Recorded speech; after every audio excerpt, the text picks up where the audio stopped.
Atlanta. This young man that grew up outside of Philadelphia, went up to school in Boston, and now will be headed to learn how to speak with a slight Southern drawl. I think, Boo, for Arthur Blank, turn the page. It's a new era now of Atlanta Falcon football with Matt Ryan at the helm. You're talking about a kid who carried a football team that did not have great receivers, a great offensive line, or great running backs. Matt Ryan, you talk about his size, 6'4" and 3/4, about 220. With the 6th pick in the 2011 NFL Draft, the Atlanta Falcons select Julio Jones, wide receiver, Alabama. So Julio Jones coming to the stage. This breaks the hearts of some Rams fans that hope that he possibly could drop to them down all the way to 14. It also leaves Blaine Gabbert up for grabs for the 49ers, who are now on the clock, as we all create some headspace for those developments. Tell me about Julio Jones, Mike. Roddy White, Tony Gonzalez, Matt Ryan is ecstatic right now. What a trade they pulled off. Michael Turner, Julio Jones, Roddy White, Tony Gonzalez, Matt Ryan. That's not a bad nucleus to move forward. We're going to take a break. When we come back. With the first pick of the 5th round, number 137 overall, the Atlanta Falcons select Grady Jarrett, the defensive tackle from Clemson. Rise up, rise up! All right, there you have it, Grady Jarrett, as we discussed before, big favorite of Dabo Swinney, and he would argue, too, that guy causes the kind of confusion up front that allows some of the other playmakers on that defense to make hay. Grady Jarrett needs to play in a penetrating scheme, but when he does it, he is dynamic. He is short, but plays with great leverage, plays with great balance, and look at him chase from that nose position. He will not give a center a break.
What's good? How y'all doing this evening? Welcome back to the Forever I Love Atlanta Sports Podcast, Draft Prospect Show.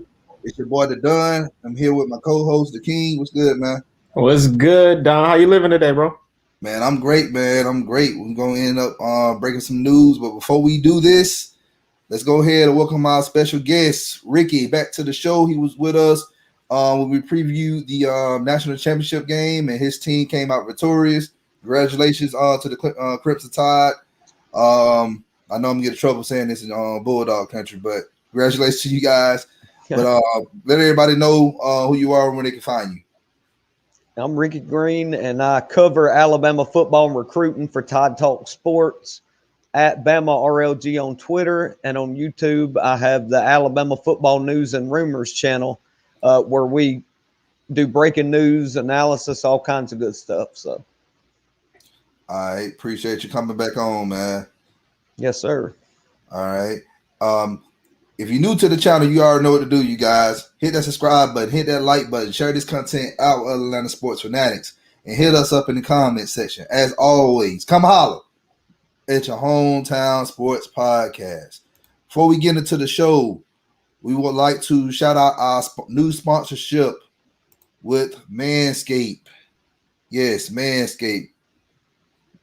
All right. So support for Forever I Love Atlanta Sports Podcast is brought to you by Manscaped, who is the best in below the waist grooming. Manscaped offers precision engineered tools for your family jewels. My bad, y'all. Obsess over the technology development to provide you the best tools for your grooming experience. Manscaped is trusted by over 2 million men worldwide. Join the movement for all your below the waist grooming needs. Yo, before I got Manscaped, I was using razors, bro. Like, and I nipped myself and I just stopped shaving. So I got Manscaped, and ever since I've had Manscaped, man, I haven't had no cuts, no nips, no nothing. Don, what about you? How's your experience with Manscaped? Man, you barbarian. You using razors? I use clippers, man. Clippers is a safe way, the best way to use. But even with clippers, you can still nick yourself. It's not friendly, down there and whatnot. And guys, look, we're talking about hygiene, okay? So it's nothing. We're not talking X-rated anything here. This is all about hygiene. You're supposed to groom yourself. You're supposed to groom everywhere on your body. It's just like cutting your toenails. Is pretty much the same thing down there. Keeping it groomed. You're absolutely right. This bad boy right here, yo. Lawnmower 3.0. The Lawnmower 3.0. This right here is the reason that Manscaped is doing this thing. Yo, this thing is beautiful. Has a redesigned electric trimmer. The Manscaped engineer team spent 18 months perfecting this greatest ball hair trimmer ever created with the Lawnmower 3.0. The third generation trimmer features a cutting edge ceramic blade to reduce grooming accidents thanks to the advanced skin safe technology pioneered by Manscaped. Like I was telling y'all, man, I haven't nipped myself using this Manscaped product. It is amazing, man. Skin safe. Haven't nipped myself at all. When I tell you this is premium, I mean premium, people. The battery lasts 90 minutes. So you can take your time. You don't got to rush. No, you don't got to rush through the shave. 90 minutes, man. And guess what? It's waterproof technology, allows you to groom in the shower. And it's a charger. Thank you, Don. Let them know, Don. It's a charger. You just put it back. It's just like you plugging up your phone. Just put it back on the charger when you're done. It's safe. Look, I used it too. It's safe. I haven't nicked myself or anything like that. I was, afraid. I'm like, oh, this is really safe. It's the safest thing you can use, you guys. Exactly. One of the coolest things on the feature is the LED light. So you know how you go to the barbershop, they got the light on their head to make sure you get the good areas, get that good lineup and all that. They got the light on the Lawnmower 3.0. Yes, people, the light is on the Lawnmower 3.0, and it's powered by 7,000 RPM motors with a quiet stroke. Quiet stroke, people. I'm telling you, man. And like I said, and like Don said, it comes with a charging stand. Show your moral off loud and proud because the intelligent design stand is convenient charging dock powered by USB. Yo, if you're listening to me speak right now, I want you to experience it firsthand for yourself. Trim that jump. Get 20% off free shipping with the code FILASP2021 at manscaped.com. Your balls will thank you, people. Your balls will thank you. Use the code, you guys. You get 20% off your purchase. You can spend up to $20 or $200. You're taking 20% off using our code FILASP2021, and you get free shipping. Like, what more can you really ask for? That's pretty much a steal in my book for like one of the best, male trimming companies in the world right now. So use the code.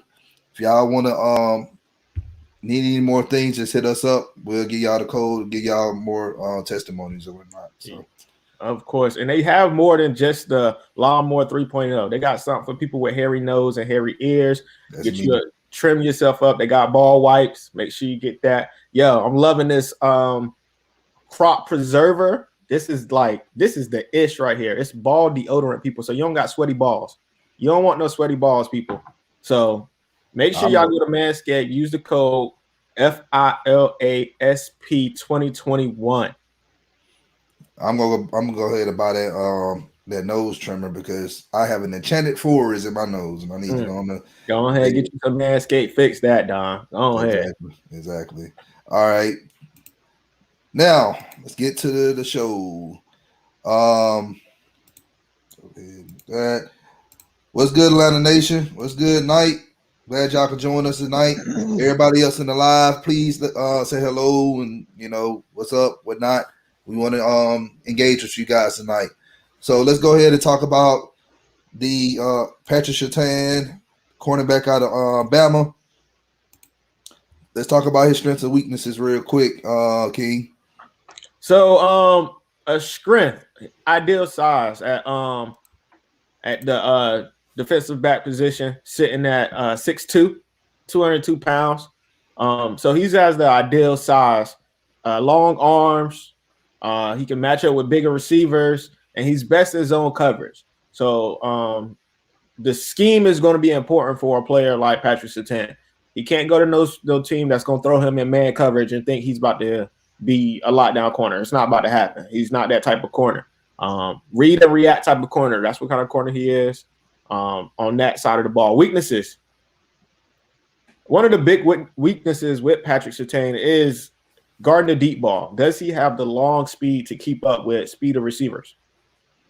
Can he keep up? After double move, can he keep up? So not good in run support. He can't tackle. I want to say he can't. He's not a good tackler, because I know some people that's going to jump in here and be like, oh, I got 5 clips of him tackling. Like, nah, we're not talking about that. We're talking about consistent tackler.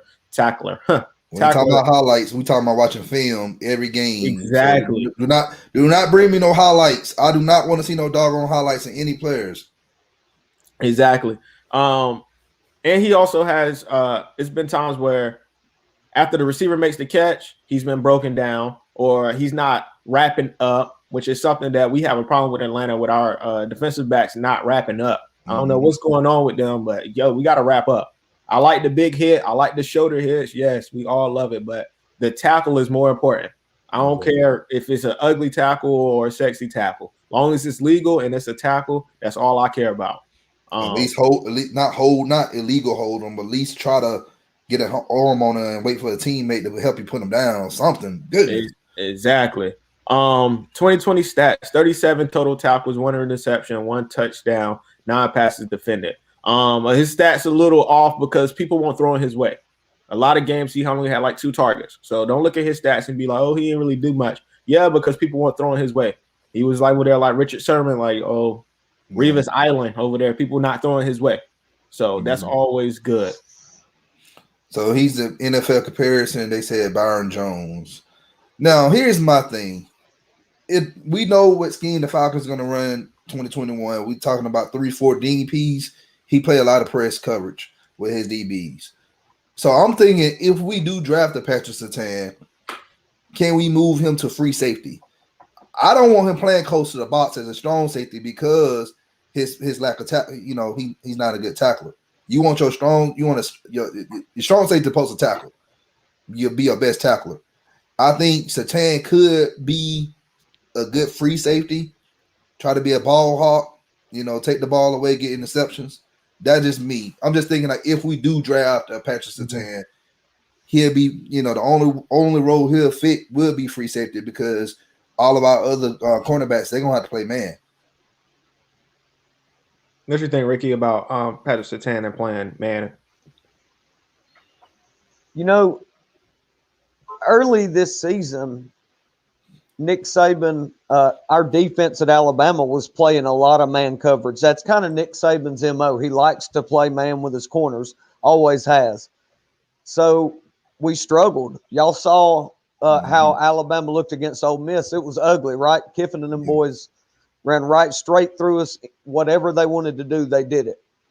So we made a change after that game, and you started seeing a lot more zone.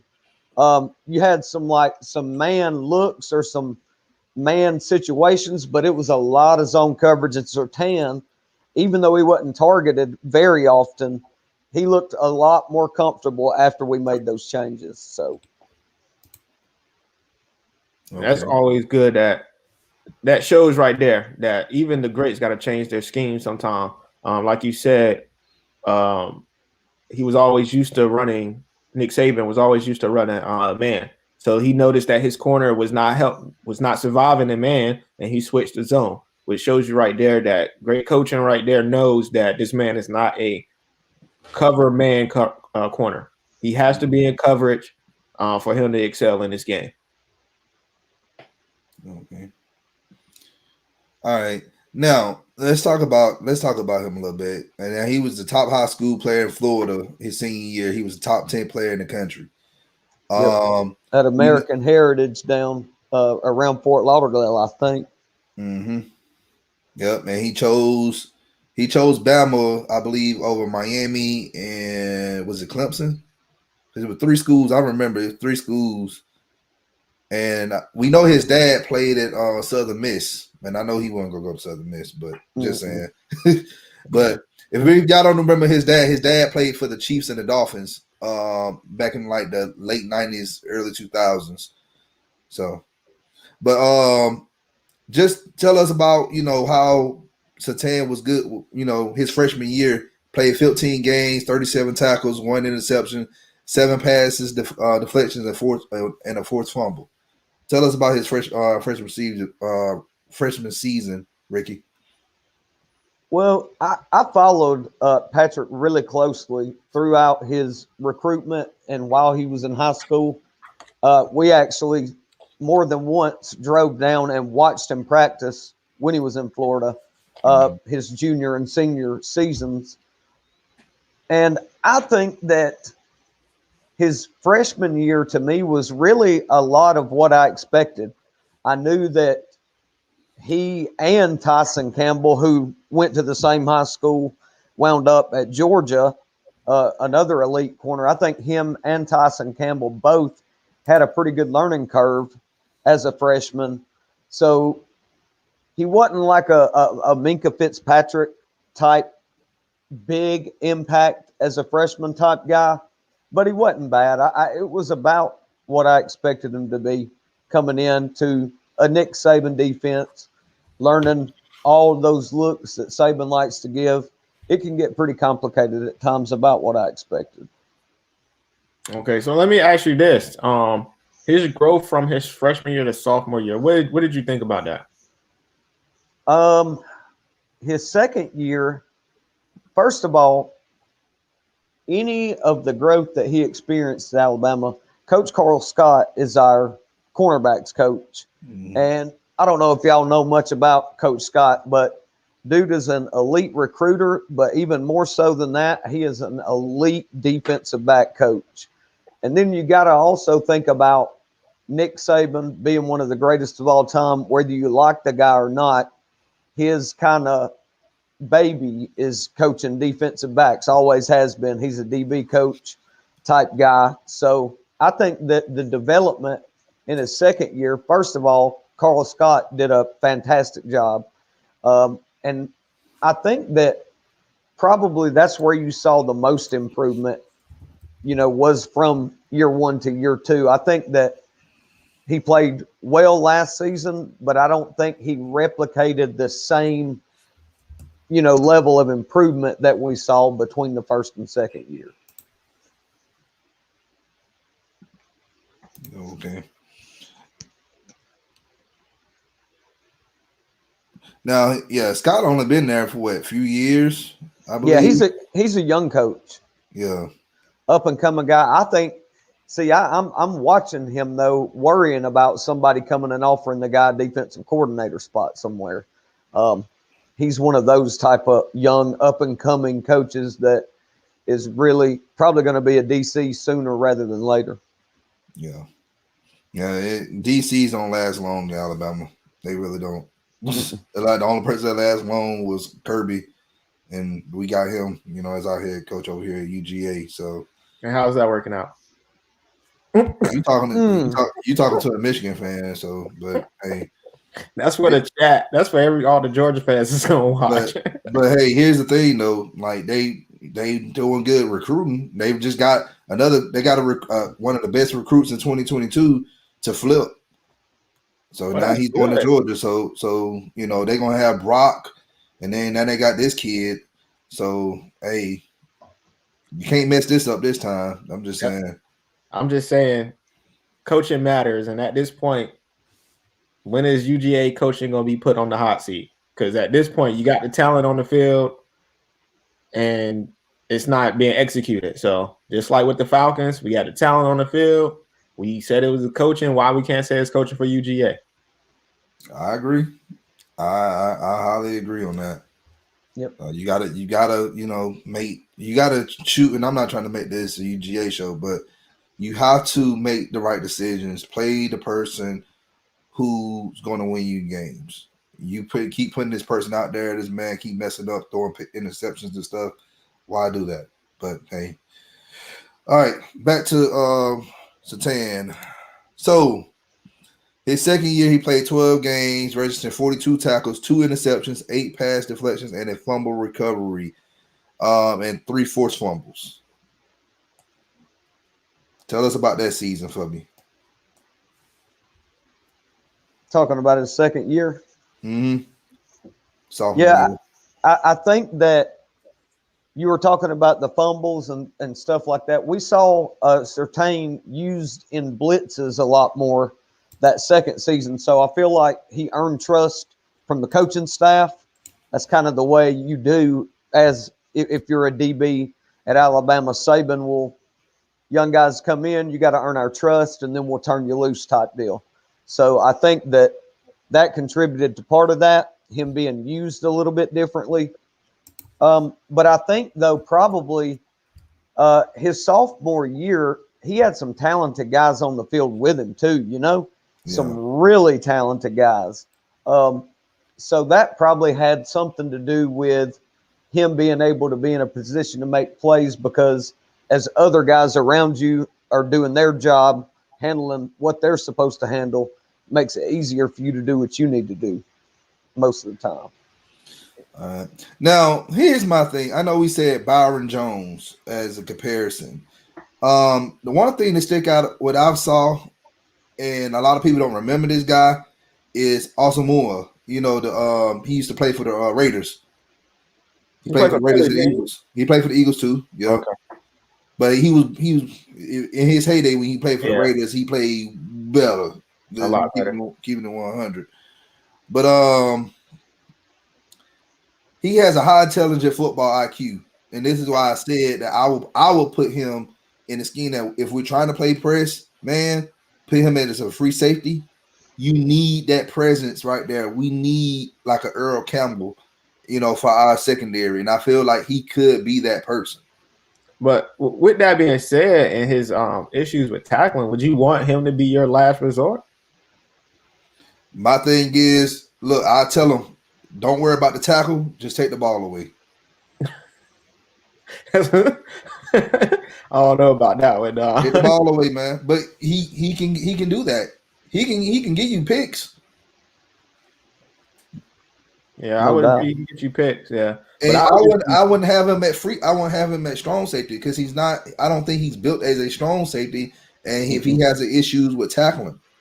Yeah, I don't see. That's a big move in the NFL to go from corner to playing safety, and you haven't played in the NFL.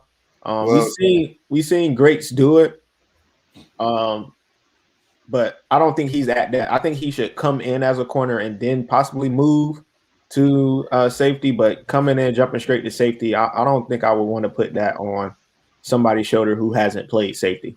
Well, this is what Jordan Reed put out on the Draft Network, and I'm reading it verbatim. Football IQ. He said, Surtain II is highly intelligent cover corner that has the technique and understanding necessary to be diverse in multiple schemes.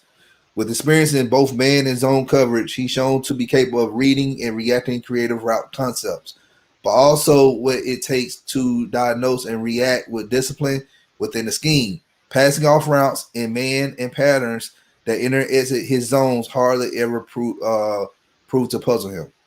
This is why I said that I think he'll be fine as a free safety. Just by reading this and just about what I watched. What do you think on that, Ricky? Him coming and playing free safety in the NFL? Just for the Falcons. I'm just saying because if we go into 3-4 and we playing press man, like we're not like if we just put him as a corner, we wasting our time. It'll be just like what we did drafting Isaiah Oliver and Kendall Sheffield. Those are man coverage guys, and we playing them zone. So it makes no sense if you go and draft this man. He needs to be a safety, and we have more deficit at safety than cornerbacks anyway. Because you got to think about it. Rico, he ain't coming back. KZ, we might not get this man a contract. We don't even know what's gonna happen with Keanu Neal. Yeah. Not to throw shade, but I am kind of happy Rico is going to be gone after the year he had. No disrespect, much love for Rico, but he hasn't lived up or played at the expectation that I would like him to play at. So, but yeah, how do you feel about Surtain moving to safety, Ricky? Well, since we're keeping it 100, let me run this by y'all real quick. Y'all were talking about his tackling making y'all nervous. There's been times when Surtain was at Alabama where I felt like with his tackling, it wasn't so much a lack of the ability to tackle, but it could have maybe been a want to thing at times. And I'm like, just keeping it 8 more than 92. I feel like at times he knew, my dad's Patrick Surtain. I'm going to the NFL. I wondered sometimes if he was really wanted to come up and make that hit. Okay. That's understandable because when you play the run game, you got to want to tackle. That's something that you got to want to do. And that's always been something that everybody has said on defense. You got to want to tackle people. If you don't want to tackle, if you want to be a pretty boy and play corner and not get dirty and play and tackle people, it's not going to work out for you. And you're going to be put on posters like Josh Norman. So it ain't even just about tackling. You got to get off your blocks. You got to get off the blocks. If you getting blocked by a receiver or even a guard pulling and get up to the second level, you got to find a way to get off your block, make the tackle. Yeah. Yep. Even the shoestring. You can't keep getting washed out of the plays. Yeah. And that's what I'll be trying to tell people. That shoestring tackle is a good tackle. You hit that man foot and he fall, that's a good tackle. It might not be a sexy tackle. It might not be the biggest boom, but a tackle is a tackle and get you to the ground. So 45% of the running backs, I promise you hit their feet, they're gonna fall. Exactly. So it is if you out of position, you jump out there, you slap his leg or you slap his feet and he fall, tackle. That's all you need. You don't always have to go heads up with a running back, especially somebody with the caliber of Derrick Henry or Alvin Kamara or running backs like that, Todd Gurley of old. That wouldn't be smart. Go low, get their legs. The only way I'm thinking about tackling Derrick Henry is by the shoelaces. If I'm keeping it real, I'm not going up on that man. You can forget about that. Yeah, you do that, you gonna get a concussion or something. I seen him run right through you. Flip a 290-pound defensive lineman like a rag doll. No way I'm going up on that. So, like you said, it has to be something you want to do. And maybe that is something when you look at it, his dad he already knew he was going to be drafted based off his play in his freshman and sophomore year, and then off the fact that who his dad was. Because that does play a part. Maybe in the NFL he wants to tackle, but as of now, we got to see more. We got to see that want to tackle. Yeah. He got to build that dog in him. That's the thing. He's smart. He's a very smart player, but he got to put a little bit more aggression in him. And to answer your question, I believe he's a good enough DB. Like you were talking about, he's cerebral. He's very, very intelligent. He can pick up a system. He knows how to identify what he needs to do and why he needs to do it that way. Everything you want from an intangible standpoint, really. I think he could play corner or safety, but it would really all depend on the system where he was at. Yeah. Another thing is, since we're talking about the draft, I feel like every defensive player that the Falcons draft this year need to be dogs. I don't need no pretty boys. I don't need none of that. They all need to be dogs. They need to be ready to hit somebody, and they need to be ready to play. I don't need none of that. Oh, I'm too quick to make a tackle. Dogs on defense. You get Dean Pease defense, you're gonna have dogs. This guy's he worked. People forget about Dean Pease. He worked closely with Nick Saban back in the early 90s at Kent State. He worked with Bill Belichick. All right. The man knows defense. And think about it, though. The last time the Falcons did anything, what were we? The Dirty Birds. Exactly. You can't. That's the attitude it takes to be successful in Atlanta. And if you don't have it, you're in trouble. And in that year, people was talking about Jamal Anderson. Yeah, Jamal Anderson, and we had him on the show. Jamal Anderson, yes, we were good, but he also said that we had a number 4 ranked defense that year. I remember. Yep. You had takeaways, forcing fumbles, sacks. It was nasty. This is what we need to get back to playing like dominant.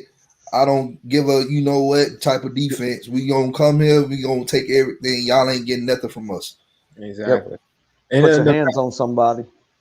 And I think what's happening with this fan base is they want to see us score a lot of points. But if we can win games 20-10 or 20-7, those are better wins than 45-42, 45-35. Look, we can win a game. I don't care. We win a game 14-3. Exactly. Like that carry on into the playoffs. You're not always gonna have. What happens if you go to a game and it's raining and you can't throw the ball? Then you're gonna need the defense to step up. You go to Lambeau in Green Bay and it's cold and you can't throw the ball. It's cold in January and February in most places where you're gonna go. So you're gonna need to have a good defense because defense travels, people. Defense travels. Offense don't always travel. So keep that in mind when y'all making these projections about people that we should get, because offense don't always travel. Trenches or defense, pretty much. Here's the thing with a lot of Falcons fans. We fell in love with the finesse.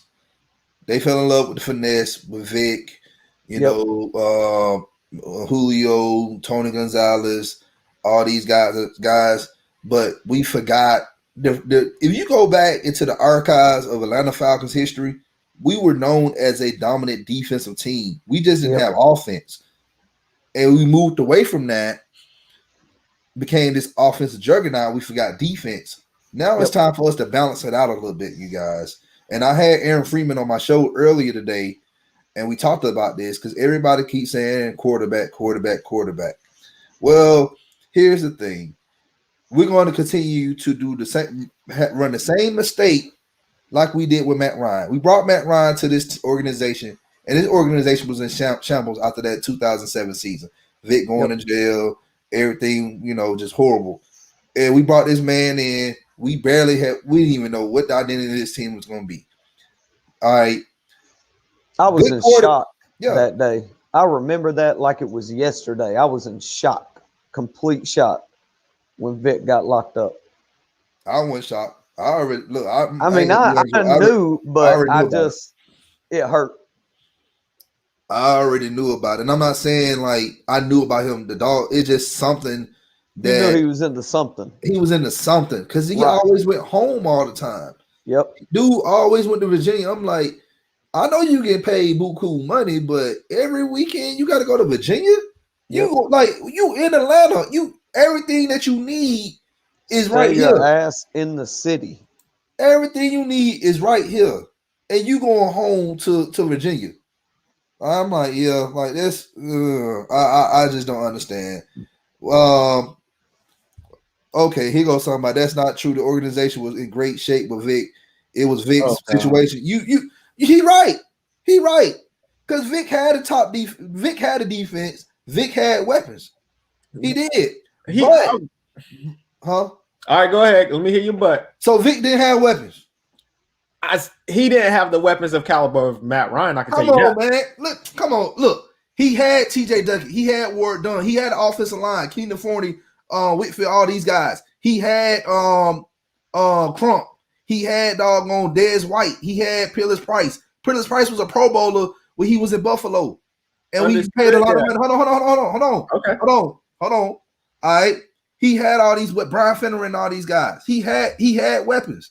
And we drafted, guess what? We drafted Roddy White in the first round in 2005. We drafted doggone Michael Jenkins in the first round in 2004. Because really, Jenkins wasn't even our first round pick. It was D'Angelo Hall. We went back in the first round to get a receiver from Vic. He had weapons. And these two guys, let's talk about Roddy White and Michael Jenkins. These guys were almost bust on the Vic. Matt Ryan came in the first day, made these guys serve some receivers. That is true. When you put it that way, yes, that is true. He had weapons. I thought you were saying that like, and he had a defense. He had okay. Defense. When you put it that way, I thought you was flipping it, saying it the other way around. All right, I got you. I know. Real quick, while we're on the Falcons, how do y'all feel about the propensity Atlanta has to draft these defensive linemen from Clemson? Talk to me about, like, how do you feel about that? Man, look, here's the thing. Grady Jarrett's a good D lineman, man. He is. He just need help. Look, we just need help on the line. You just can't just put one good defensive lineman right there and then just fill it with crap. Everybody got to do their part. And this is why we go into a 3-4. And I keep saying this. Like, and guess what? This is what we're going to do with Grady. We're going to move Grady to defensive end. We need to draft a true nasty nose tackle. I like the guy. Matter of fact, I gotta pull up my mock draft here in a minute. Guy that can fill two gaps and take on a double team, a nasty run stuffer. Which will allow a guy like Grady Jarrett to do one-on-ones. And one-on-one with Grady Jarrett, he's gonna win that matchup 9 times out of 10. And then you put Marlon Davidson on the other side of that nose tackle, or John Kaminsky, him and Kaminsky, they can battle that out, for that spot. And then, you still got Dante Fowler on the team. Hopefully he can improve with a different regime. And then you got Debo and Foye Olakun in the middle. And then you draft you another outside linebacker, as a pass rusher. And then there you go right there. So like I said, we have to address the defense this year. I'm gonna go ahead, you guys, and pull up my Roddy White career was going downhill with Vic. Matt made Roddy White career. True. I'm gonna go ahead and read. What's good? Hey, y'all, if y'all new to the channel, please subscribe to the channel. Like and subscribe. Yes. We also brought a head coach to help Vic's progression. Then when Vic got arrested, because Petrino was supposed to help Vic out to be more of a dual threat quarterback, but that didn't come to fruition at all. They would play hybrid scheme 3-4-4-3 would be interchangeable. Yeah, it could be, but I'm just my take. The best thing for the Falcons to do right now is just be a straight 3-4. We need to stop being this hybrid mess, man. We talked about me and Matt, Mike. We talked about this a while now. We just need to stick to our identity and just perfect it. You cannot perfect things when you moving back and forth to like different schemes. Just stick to one scheme and just perfect it. And it takes a certain type of player at every position to truly be good in a 3-4. You can't run a 3-4 with hybrid guys. You know what I'm saying? Like, you got to have that nose guard. It's not a tackle. It's not a third down guy. It's a nose guard, a gap plugger. You got to have defensive ends that can make plays. Your linebackers, because of your nose guard and that defensive line, can make plays. You got to have the right pieces. So if you're going to run a 3-4, you need to just run the 3-4. We tried to do hybrid when Dan Quinn was here, and y'all see what they got us, right? Vic Beasley? That's in. Exactly. Terrell McLean and all these guys, man. Come on now. All right. What's the guy we got now? What's his name? I forgot the end. He didn't do nothing this year. What's his name? Oh, Dante Fowler. Yeah, that guy. The person we paid $15 million for. Everybody swear to me. Oh, he gonna do better than Vic Beasley. Okay. Yeah. You want to know why he was so good? We all know why. Because he had like Aaron Donald. Aaron Donald, and you had other pieces on defense to complement you, and you had Wade Phillips as your defensive coordinator. Exactly. Come on now. No slight to Grady Jarrett. He's not Aaron Donald. Exactly. He's not. All right, let me go to this mock draft, you guys. So this is the segment of the show that every week we will post our mocks up, and we will show you and we will explain, not in detail, but why did I pick the way I picked. So I traded my fourth overall pick to Detroit. All right. And they gave me their their 7th overall pick and a 68th overall pick. And I picked Penei Sewell out of Oregon. Y'all already know I love Sewell. You can't go wrong with fixing the lineup even more. And then I also traded my 26th pick with Cleveland. We traded picks, and I picked Javonte Williams out of North Carolina. Big, powerful running back. He's not what's the man? Brain fart. Running back from Bama. What's Najee Harris? Najee Harris. Najee Harris. He's not the Najee Harris, but he can be a good back in this league. And people forget that Williams did not have an offensive line up there in North Carolina, but he still was running through people. Wait. Well, before we talk about Javonte Williams, make sure we talk about my guy Sam Howell, who is probably going to be the next best quarterback coming out of college next year. Yeah, that's next year though. Yeah, I know, but hey, he do got Sam Howell who's out here balling. Let's talk about that. I am a Duke fan too, by the way. So this is not no North Carolina love. This is the guy's a baller. He's a baller. North Carolina been putting out some good, well, I ain't gonna say good quarterbacks, but you know, there's been a lot of high quarterbacks coming out of North Carolina the past decade. But just saying. And then the 39th overall pick, I chose Jalen Phillips out of Miami. Great, he can be a great, strong defensive end. And I got Tyler Shelvin. This is the guy that would be our nose tackle right here for our team. Big, nasty guy. He will command double teams, probably triple teams. I've seen it on tape. He'll work well for us in that 3-4 scheme. And then I got Caden Stearns, tall, lengthy safety. That'll be good. And hey, I told y'all I'm not against drafting a quarterback, but Brady White, y'all already know I've been high on Brady White for a long time now. So he's a good quarterback, high IQ. He's very accurate. Just, you know, I think if he can sit behind Matt Ryan and learn, I'm not saying he'd be the successor for Matt Ryan, but if something, knock on wood, happens to Matt Ryan, we know he can come in and help us win a few games until Matt Ryan comes back. I got a question, Don. Yes. Since you talking about quarterbacks in the draft. Well, last year we had this Kurt Bunker hype. What happened? Big Kurt? Yeah. But you got to think about it. We lost Shaw, so now you only got 2 quarterbacks. Understood. But why can't we mold? What's wrong with his game that we can't mold this guy? Why do we have to draft a successor? Why can't he be the successor? You know what? That's a good question, man. I asked that question at the same time too. He could, but you know, something I don't know. I really don't know. But the thing is, he hasn't played. To me, he hasn't played a down since 2017. Mm-hmm. So that you know, that scares me. But it's always good to bring in a younger quarterback to compete with a backup, you know, for that second spot. Just saying. Do you think he's getting that Quadre Allison treatment? I don't think so. Okay. I don't think so. You got to think about it, man. Like, Matt Ryan's a durable quarterback. You know, he missed a game last year. Mm-hmm. That was it. So, yeah.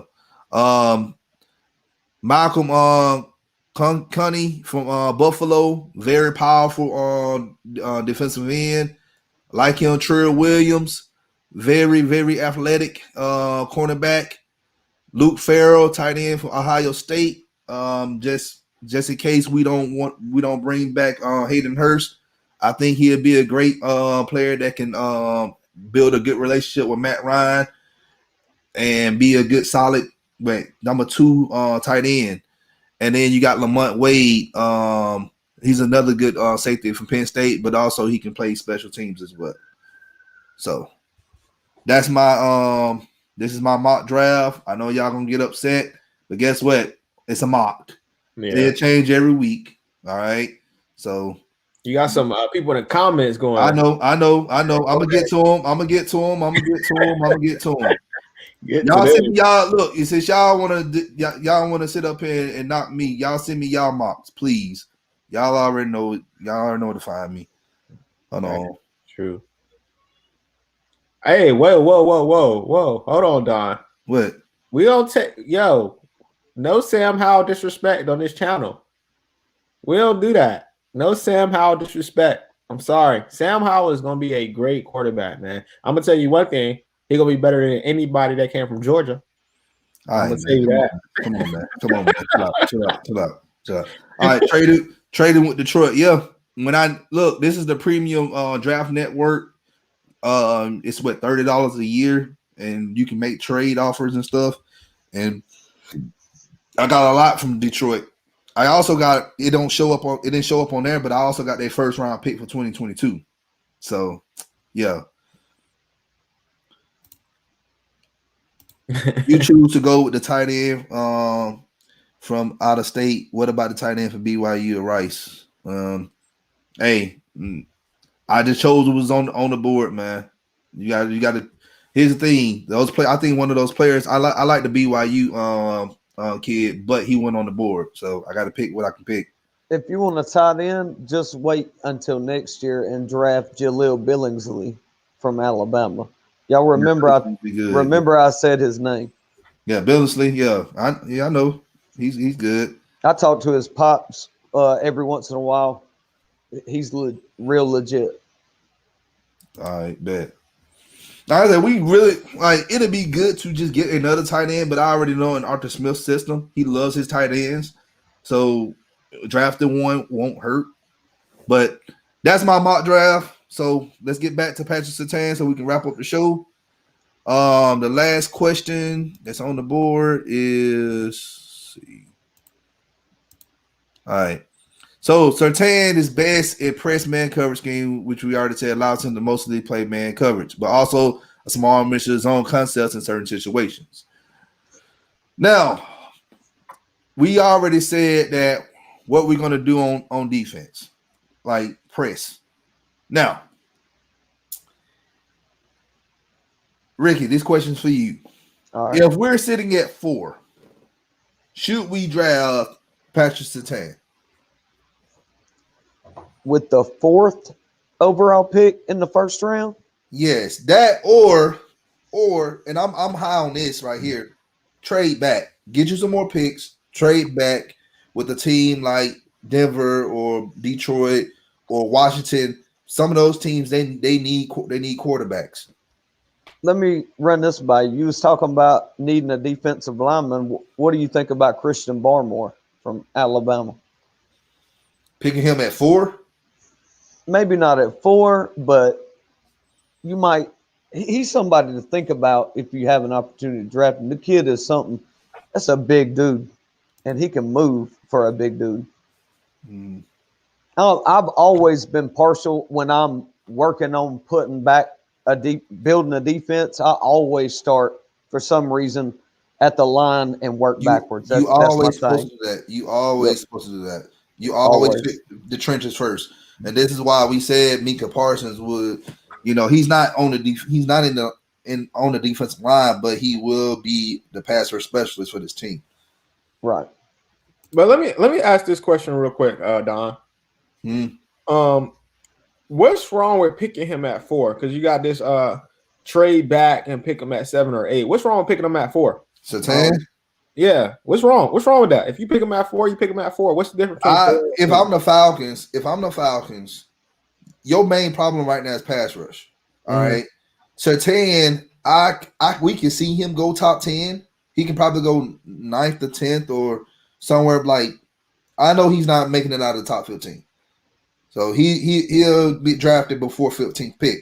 But if you know this, why play fool's gold with another team and trade and get more capital, and you can pick like at 13th or 9th or something like that, and then you can draft the Patrick Surtain. You're not reaching. You see what I'm saying? And then you get 2 second-round picks. You probably get 2 third-round picks. All right. And somebody said 4 is too rich for me. If you're gonna go 4, you better get the best player that's in the top 5. And Surtain to me is not the best top 5 player in it coming out of this draft. He's just not. He's a reach. If you pick him, he's a reach. And it's like playing poker or playing cards. You want to fool the other teams into, hey, you want a quarterback real bad, don't you? Well, guess what? We want a quarterback too. But do you want to trade? How much do you willing to give up to us for your picks? How bad do you want a quarterback? Patrick Surtain is a jack. He a jack. So you try to get your jack to walk in spades. Exactly. But you trade it away. You trade your pick away. You get more picks to fill your defense, to fill other places, because we need a left guard too. And I love that left guard to come out of Alabama, by the way. So just saying. But Cornbread Deontay Brown. Yes. Big man. You call that man Cornbread? That's his name. That's his nickname, real life. Cornbread. Cornbread. I like it. That means he big and healthy. Big, healthy, and strong. He's like 360, bro. He'll move a truck. You gonna eat the cornbread? Cornbread Brown. Man. That's what we need. That's what we need right there, man. We need somebody that's not gonna push the line of scrimmage, man. That's not gonna push the line. We need to move forward. All right. But I'll say if you're gonna draft a guy like Patrick Surtain, trade back, get more picks, pick him up. If you want to trade with Denver or Detroit, something like that, rate them for their picks, and then you pick a Surtain. It's a win-win. You got your player by trading back, and then you getting more picks to fix other issues in the draft. You can double down on pass rushes in the second round.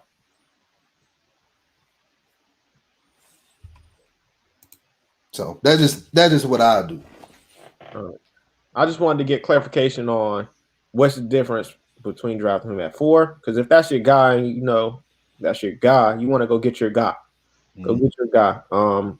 I think we look way too much into how much we got to pay that guy sometimes. But hey, what happens if we draft 8 and then he get picked up at 7? You're gonna be low key kind of mad because you traded back to get that guy, and then somebody else pick him up at 7. Like, you never know. Well, hey, if that's the case, then you go with plan C. You still it'd be like a win-loss, but you still won because you got more picks. Now you miss out on your guy, so who's your next guy on your board? Yeah. What's good, Wallace? Wallace, what's up, homie? Wallace is a faithful. Yeah, man. Him, Ultra Shadow, shout outs. Yeah, they always in here. Knight, all these guys, man. Look, Robert Bennett, man. I'm glad to see you too, man. To Biggs, glad to see y'all. Look, if y'all ain't sub to the channel, hey, we like engaging with you guys, man. Really do. He said to Big said, let's be real. There's no true dominant defensive player in the top 5 this year. Can we all agree on that? I'd agree with you. Like, cause you had years past, you had Chase Youngs, you had Nick Bosa.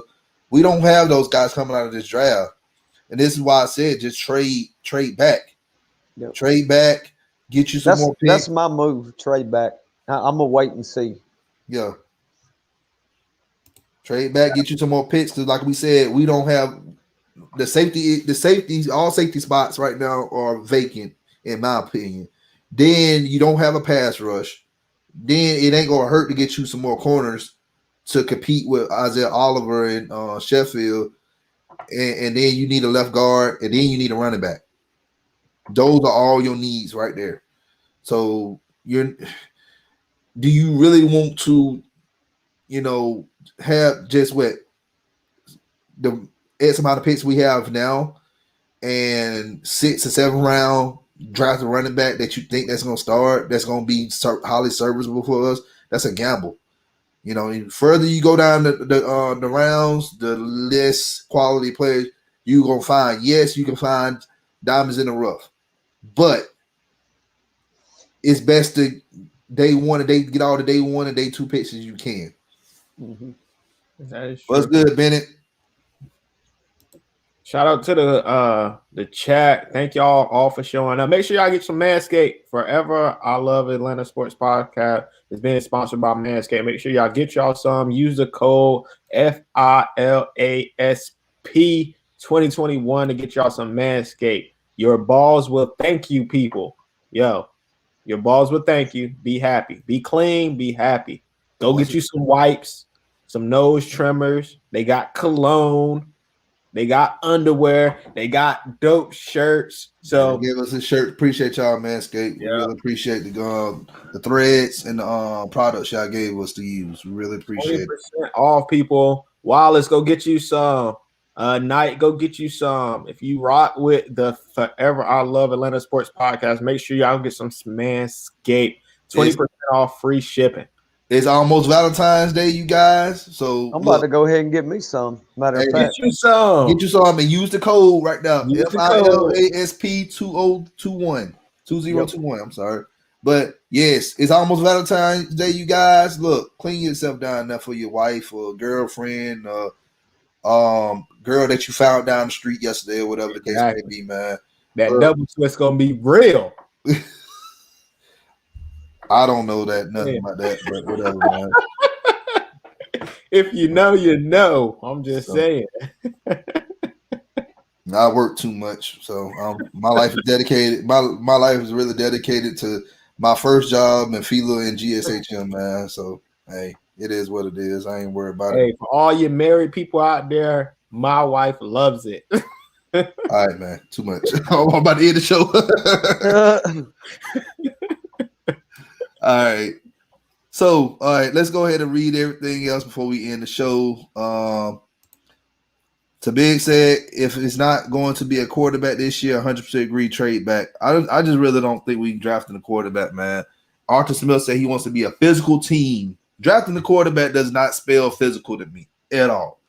Physical to me is you're addressing the offensive line, the defensive line, and you know, after that, you get your running back, you fix in the defense. That's physical. That you dropped a quarterback, that's finesse. Yep.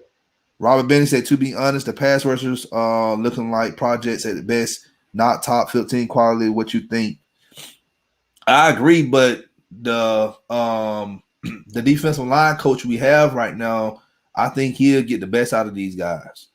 So, look, if y'all looked at the defensive staff that we have, these guys have been coaching for years.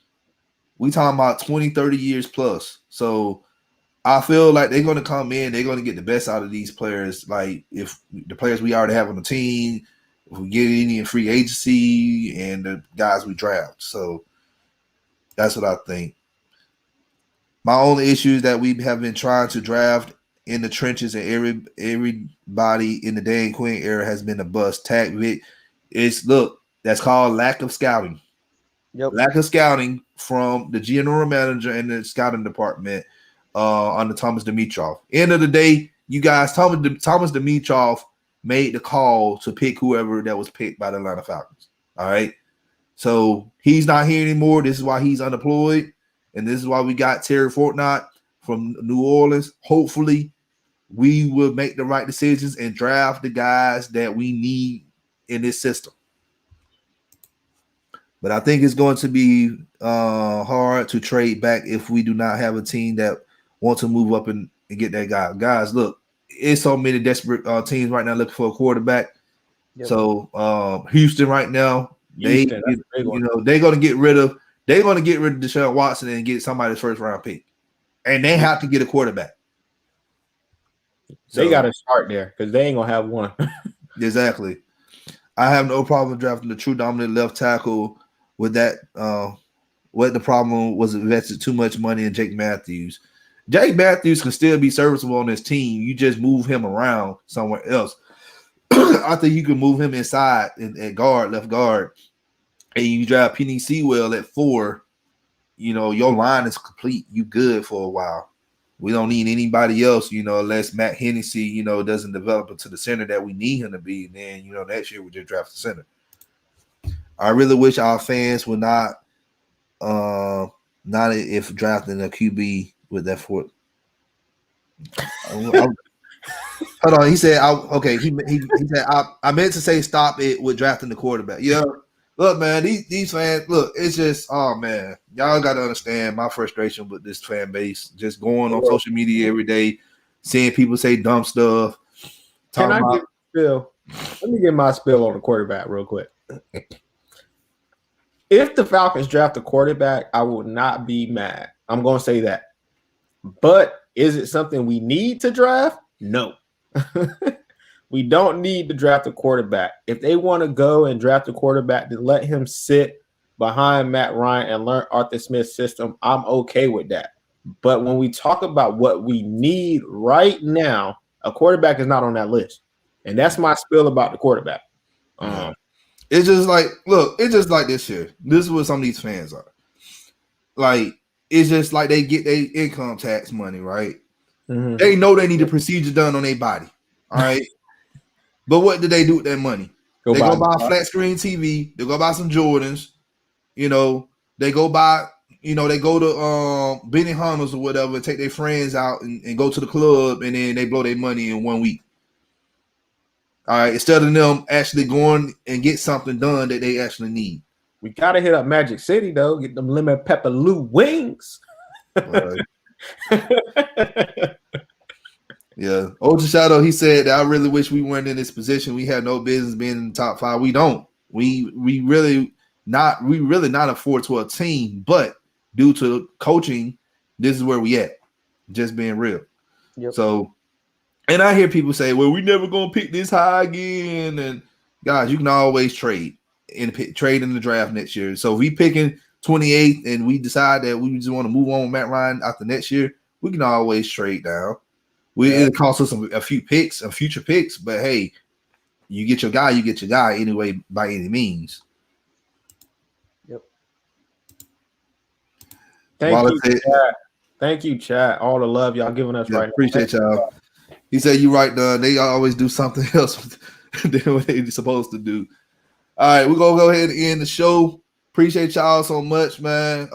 Make sure y'all buy y'all some Manscaped. The link is in the description of this YouTube channel, of this YouTube show. Make sure y'all use that code FILA SP2021. Ricky, once again, appreciate you coming back on, man. Let everybody know who you are, where to find you. Yep. One more time, real quick. I'm Ricky Green. I cover Alabama football and recruiting for TideTalkSports.com.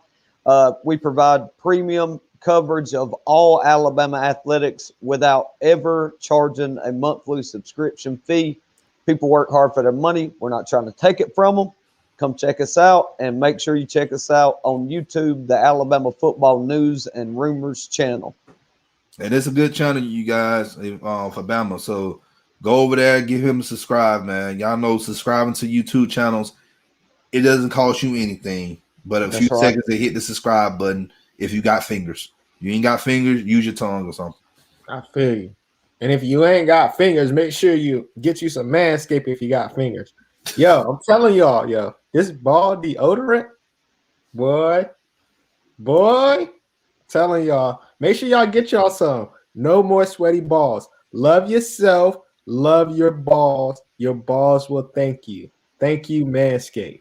Thank you so much. And if y'all new to the channel, y'all already know what to do. Hit that subscribe button, hit that like button, share this content out with Atlanta Sports Fanatics, and hit us up in the comment section. As always, come holler at your hometown sports podcast. It's your boy, The Don, with my co-host, King. All right, yo. We got King's Round coming on Friday, tomorrow, 10 p.m. Make sure y'all come and y'all watch King's Round. We're going to talk about the Brooklyn game.